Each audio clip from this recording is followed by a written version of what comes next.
All right, my informative speech is about sensory integration disorder. And most people have probably not heard about this disorder. So basically, sensory processing disorder, according to WebMD, is your brain having trouble sending or receiving signals. And typically we'll see this in the population of pediatrics who are on the spectrum or have some sort of brain injury. And this can last their entire life. Some of them will go through certain therapies where they'll grow out of it. But the best way I can explain to you what this is in terms you can understand would be if you have a computer, a PC, and you're trying to use software from a Mac, but your computer really can't read that, so has no idea what to do with this information, and it might get overloaded and it might just shut down.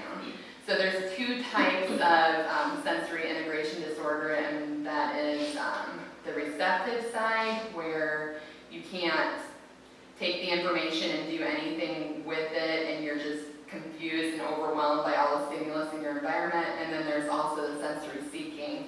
So these individuals may be 10, 15 years old, but their cognitive level is still in that 2 to 3-year-old age group, and so they are mouthing objects and doing things you normally see with toddlers, basically. So our bodies have a lot of automatic processes physically, such as breathing and your heart beating.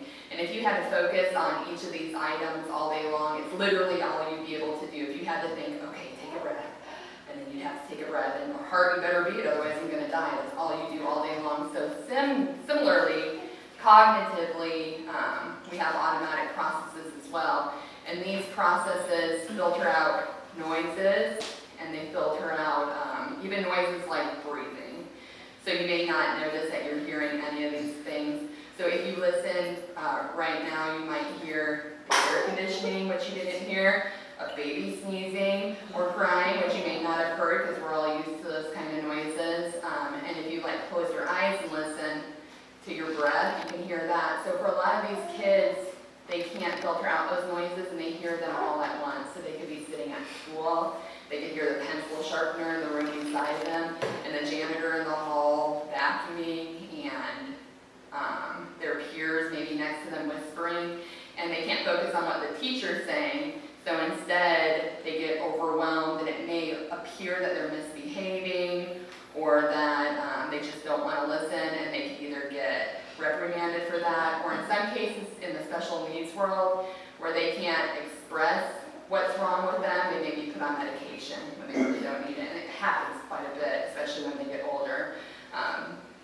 In some of the nonverbal children, it may look like they're acting violently or something like that, because they can't say, it hurts to not be able to process all this information, so they may hit or bite or things like that.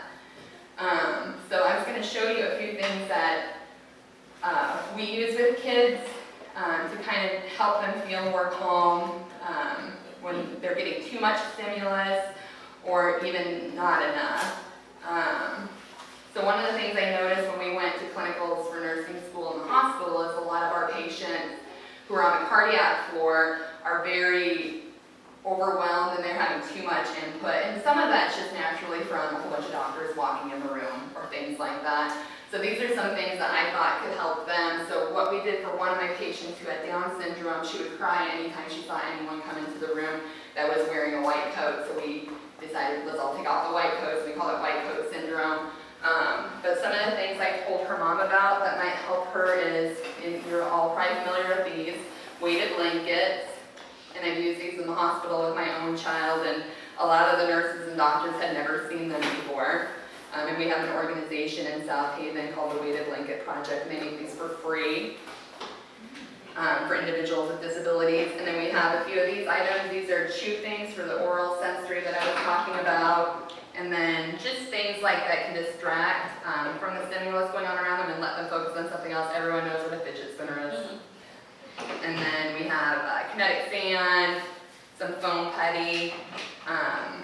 My own child really likes things that he can chew on and take with him rather than he used to chew on his shirts and stuff a lot, so we got some of those.